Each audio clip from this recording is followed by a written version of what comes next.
What's up, family? It is your boy Paul Jervey back with you one more time. So now we're entering module 3, the financial newbie section, mastering budgeting and saving. So let's get into it.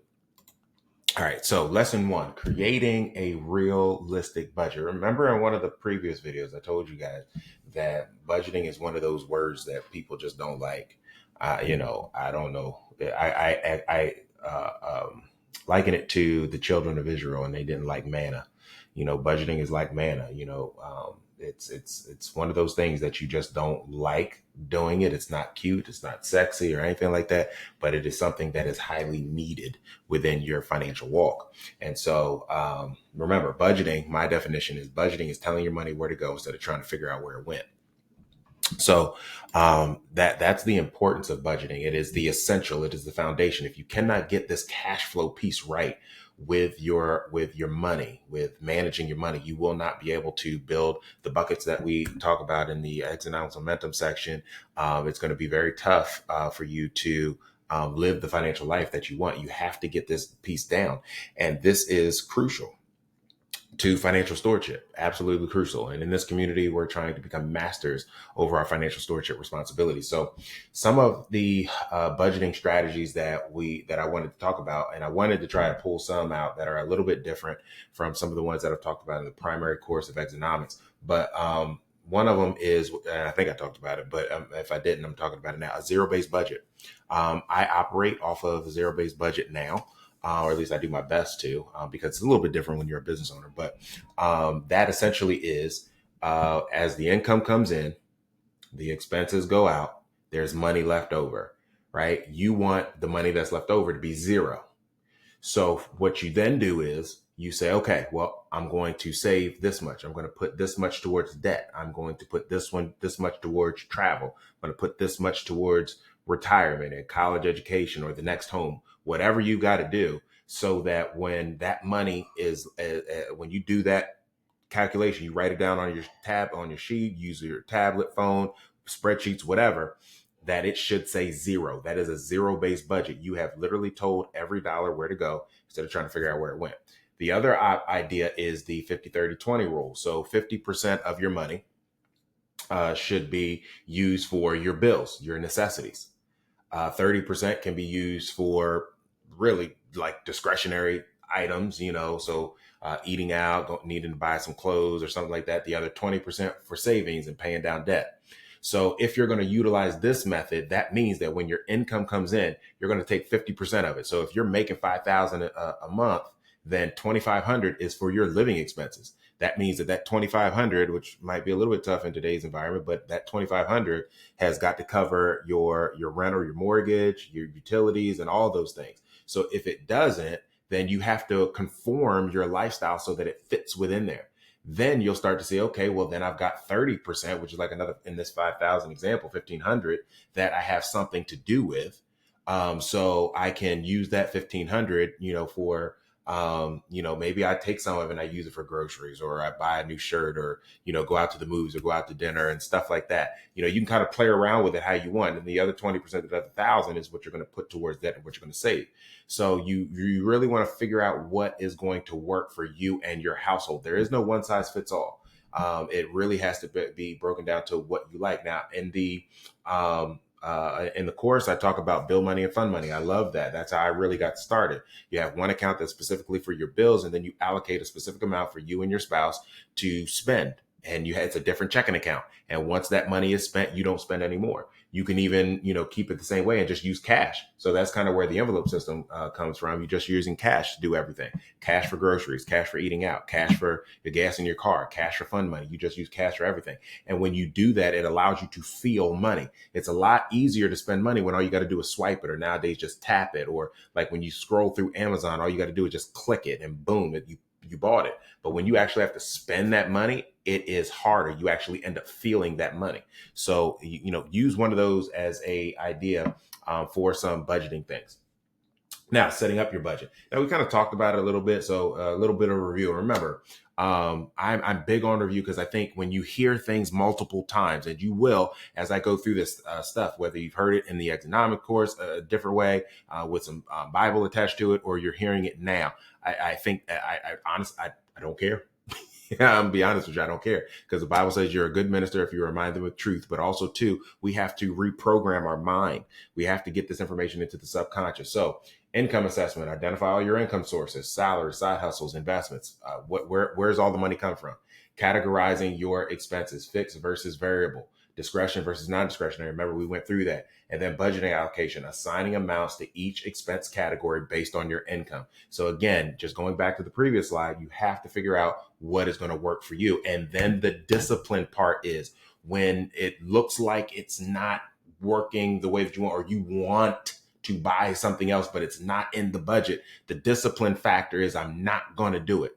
I promise you, if you end up saying, man, I just really want to go out, and because I just need a steak or whatever it might be, I promise you, when you get to that next financial level, the steak is going to taste the same. You know what I'm saying? It's going to taste the same. You don't have to go to the movies right now.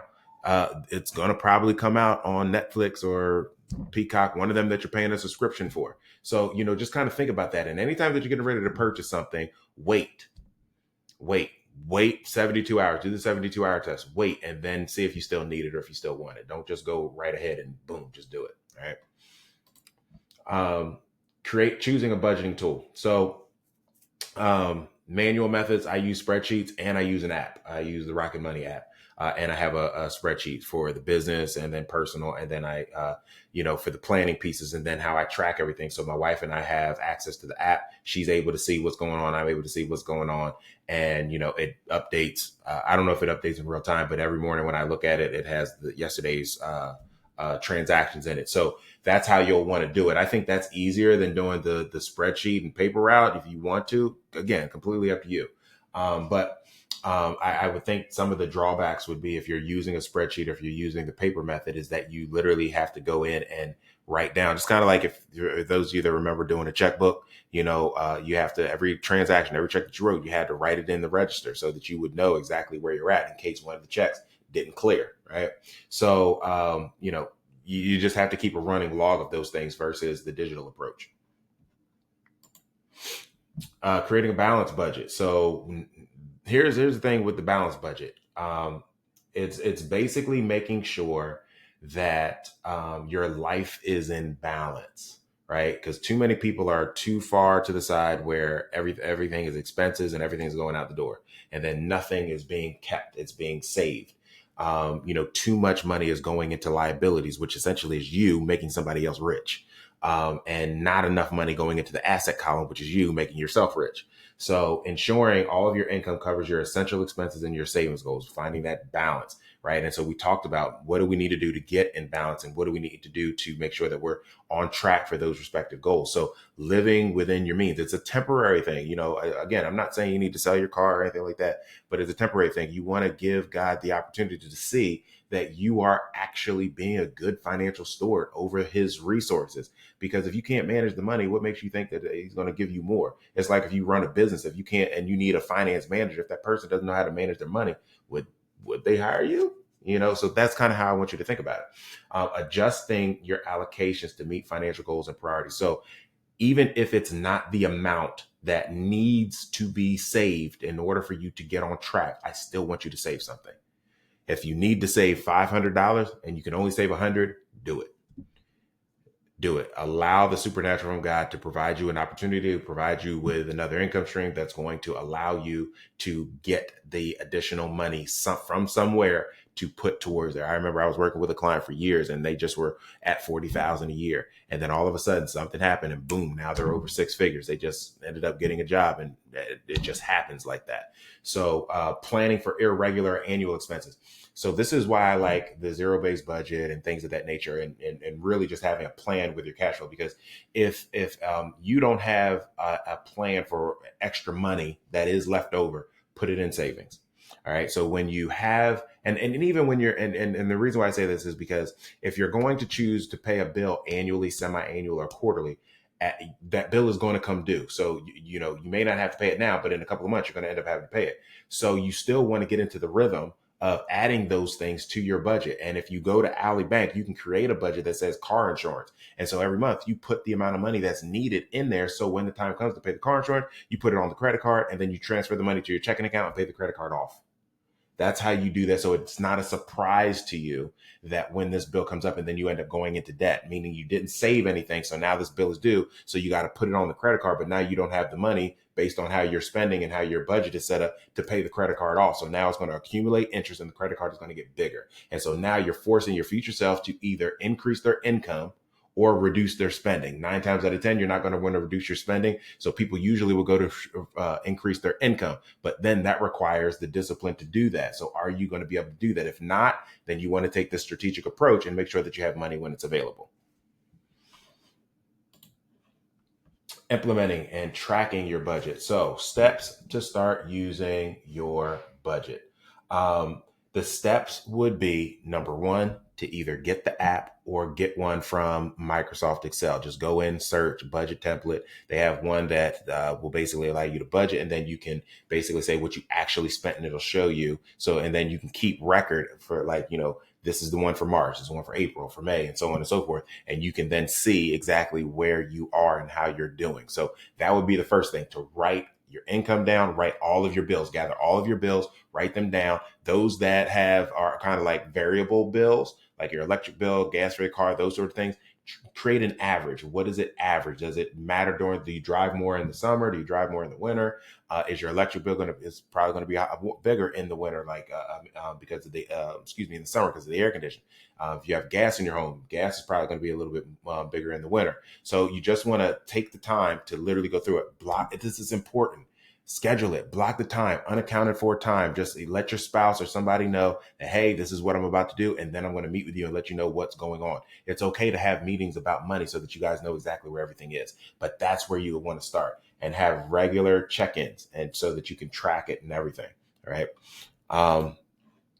Lastly, it's important to have periodic reviews. And I've said this before, making adjustments based on changes in your income or expenses. Now, let me give you some Bible behind it, okay? So a good scripture that emphasizes the importance of reviewing your budget periodically is Proverbs 27:23 through 24. And it says, be sure you know the condition of your flock. Give careful attention to your herds, for riches do not endure forever, and a crown is not secure for all generations. So this tells me that it is important of being diligent and attentive in managing your resources. And so because it says that you need to give careful attention because riches do not endure forever, right? So meaning that, you know, if you're not saving your money and doing what you need to do, those riches, one, they ain't going to come to you. But if you're not managing appropriately, they're not going to continue to grow to be there for when you need it. And then you're not going to have any for the future generations. And we're supposed to be leaving money to the next generation. This is the starting point. All right. So now you've got some Bible on it. You need to review the budget and everything on a regular basis, set up a cadence, get into a habit so that you're reviewing and knowing where your money is every single month. All right. I pray this has blessed your life. I'll catch you guys down the road.